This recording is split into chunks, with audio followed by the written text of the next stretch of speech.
दोस्तों कल सैटरडे 4 अप्रैल को दो मैचेस होंगे। Delhi capital versus Mumbai Indians, Arun Jaitley stadium Delhi में।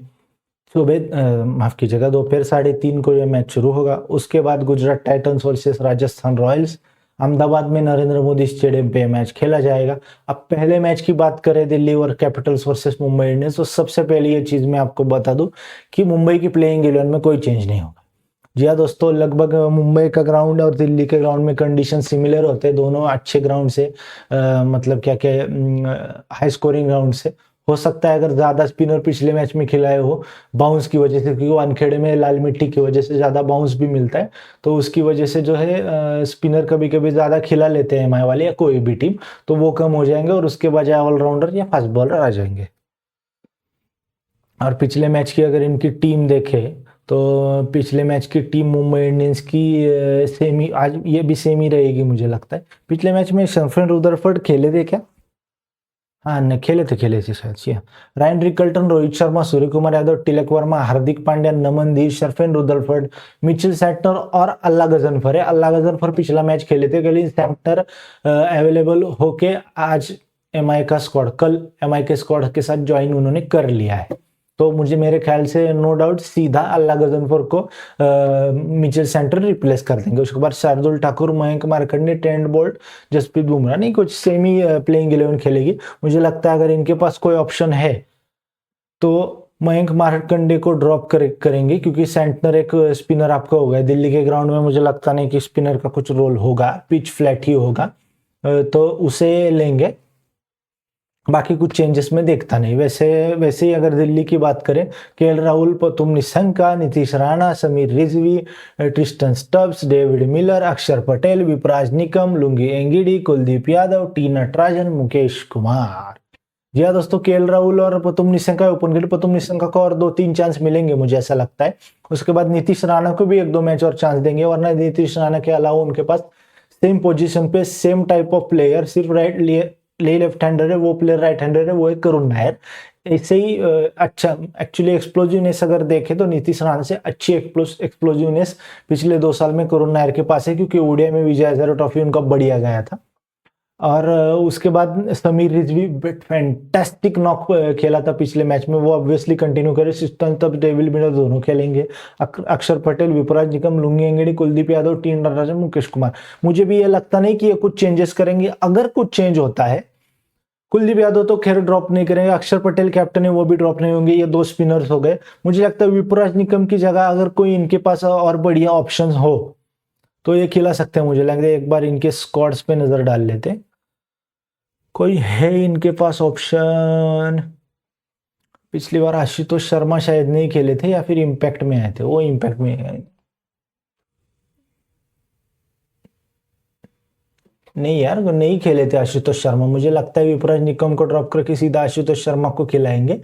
और अगर बैटिंग के वक्त उनको, माफ कीजिएगा, बॉलिंग के वक्त लाना पड़े तो मेरे ख्याल से काइल जेमिसन अंदर आ सकते हैं। उसके बाद आकिब नबी, उनको क्या मौका देंगे या नहीं देंगे पता नहीं, वैसे ऑप्शंस है इनके पास। मुंबई इंडियंस के पास तो खैर कोई प्रॉब्लम है नहीं, वैसे रॉबिन मिन्स भी है, कॉर्बिन बॉश भी है, जसप्रीत बुमराह, हाँ मयंक मार्कंडे जाके कॉर्बिन बॉश अंदर आ सकते हैं।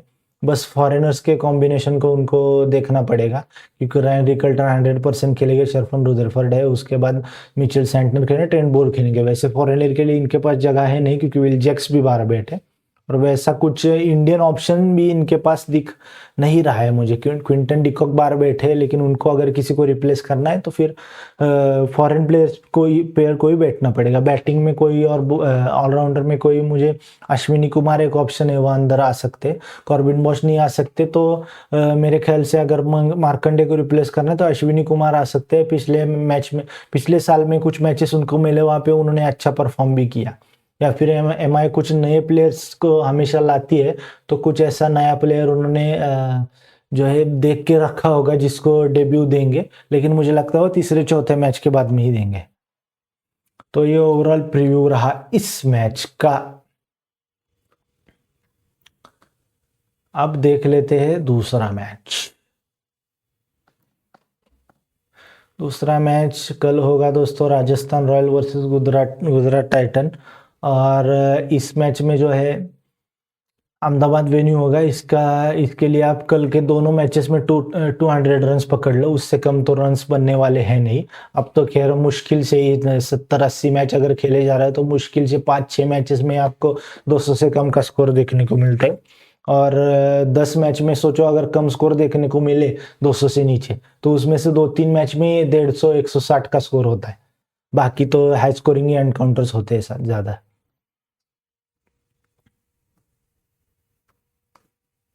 इनकी प्रोबेबल 11 अगर एक बार हम देख ले कि प्रोबेबल 11 अगर देखे राजस्थान रॉयल्स की, तो Vaibhav Suryavanshi, Yashasvi Jaiswal, Dhruv Jurel, Riyan Parag, Shimron Hetmyer, Donovan Ferreira, Ravindra Jadeja, Jofra Archer, Ravi Bishnoi, Sandeep Sharma, Andre Burger, Brijesh Sharma. जी मेरे ख्याल से इन्होंने ब्रिजेश शर्मा को एज ए इम्पैक्ट सब्स्टिट्यूट लिया था।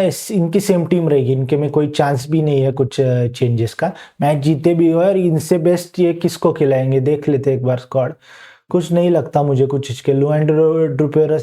लुएन डे प्रिटोरियस है, लेकिन उसके लिए आपको एक तो हेटमायर को, नांद्रे बर्गर को, या फिर जोफ्रा आर्चर को या फिर डोनोवन फरेरा को ड्रॉप करना पड़ेगा। मुझे लगता नहीं, क्योंकि इन चारों के पोजीशन पे लुएंड्रे प्रिटोरियस नहीं खेल पाएंगे। उसके बाद तुषार देशपांडे मुझे लगता नहीं चांस मिलेगा। फॉरेनर्स में एडम मिल्न या दसुन शनका है। कुलदीप सेन एक अच्छे बॉलर है, बहुत सालों से इनके पास है, इन्होंने 1-2 सीजन अच्छा भी किया। युजवीर सिंह चरक ने पिछले सीजन में अच्छा किया था, मगर मुझे ठीक से याद है तो युजवीर सिंह चरक जो है ये लखनऊ सुपर जायंट्स से खेलते थे पिछले साल। शुभम दुबे नाम के एक बैट्समैन है, तो ठीक है। विघ्नेश पुथुर भी है, लेकिन मुझे लगता नहीं कुछ इनके स्क्वाड में चेंजेस हो गए। गुजरात टाइटंस की अगर देखें तो शुभमन गिल, साई सुदर्शन, जॉश बटलर। पिछले बार हमने इनके बैटिंग फॉर्मूला के बारे में या ओवरऑल मैच के फॉर्मूला के बारे में बात की थी कि पहले टॉप 3 सेट करेंगे 12-13 ओवर तक, उसके बाद सारे घुमाएंगे, लेकिन मिडल ऑर्डर कुछ क्लिक कर नहीं रहा। तो इनकी प्लेइंग 11 पिछले मैच में थी Shubman Gill, Sai Sudharsan, Jos Buttler, Washington Sundar, Glenn Phillips, Shahrukh Khan, Rahul Tewatia, Rashid Khan, Kagiso Rabada और जेसन होल्डर, अशोक शर्मा। उसके बाद मोहम्मद सिराज, प्रसिद्ध कृष्णा, अशोक कुमार की अशोक शर्मा के अलावा कोई हो सकता है आ जाए। पहले बैटिंग पहले बॉलिंग पे वो डिपेंड करेगा। और इस पे लिखा है कि मतलब कगिसो रबाडा और जेसन होल्डर, मुझे लगता नहीं रबाडा ड्रॉप होंगे, क्योंकि पिछले मैच में रबाडा ही नहीं, जो भी अच्छे बॉलिंग में परफॉर्म किया था उन्होंने ही किया था। और इनको अगर कुछ किसी को ड्रॉप करके खिलाना है तो ग्लेन फिलिप्स को अगर ड्रॉप करना है तो फॉरेन में इनके पास टॉम बैंटन का ऑप्शन है। जी दोस्तों, टॉम बैंटन जो है 3 या 4 नंबर पे अभी खेलने लगे हैं इंग्लैंड टीम के लिए, क्योंकि वो भी वैसे टॉप ऑर्डर बैट्समैन भी है। लेकिन इंग्लैंड के टीम की अगर बात करें तो Phil Salt, Jos Buttler, Tom Banton और भी बहुत सारे उनके पास बेन डकेट, बहुत सारे ऑप्शन है, वो सारे टॉप ऑर्डर में खेलने वाले। इसलिए 2-3 प्लेयर उन्होंने सेट कर दिए इंग्लैंड क्रिकेट ने कि वो 4 नंबर पे भी खेल सकते हो। तो टॉम बैंटन को अगर आपको खिलाना है तो आप ग्लेन फिलिप्स की जगह खिला सकते हो, लेकिन ग्लेन फिलिप्स की फील्डिंग एस्पेक्ट, बॉलिंग एस्पेक्ट देखे तो मुझे लगता नहीं वो ड्रॉप होंगे। और बॉलिंग में अगर बात करें तो किसी फॉरेनर को ऐड करना तो लुक वुड बेस्ट ऑप्शन है। भारत का किसी प्लेयर है, इंडियन प्लेयर के सोचे तो ईशांत शर्मा भी एक्सपीरियंस प्लेयर इनके पास है। अनुज रावत है बैटिंग में अगर देखे तो, निशांत सिंधु है, उनका कुछ नहीं। अरशद खान भी है, ये पिछले साल जीटी में ही थे और उन्होंने ऑलराउंडिंग एबिलिटी अच्छी दिखाई थी।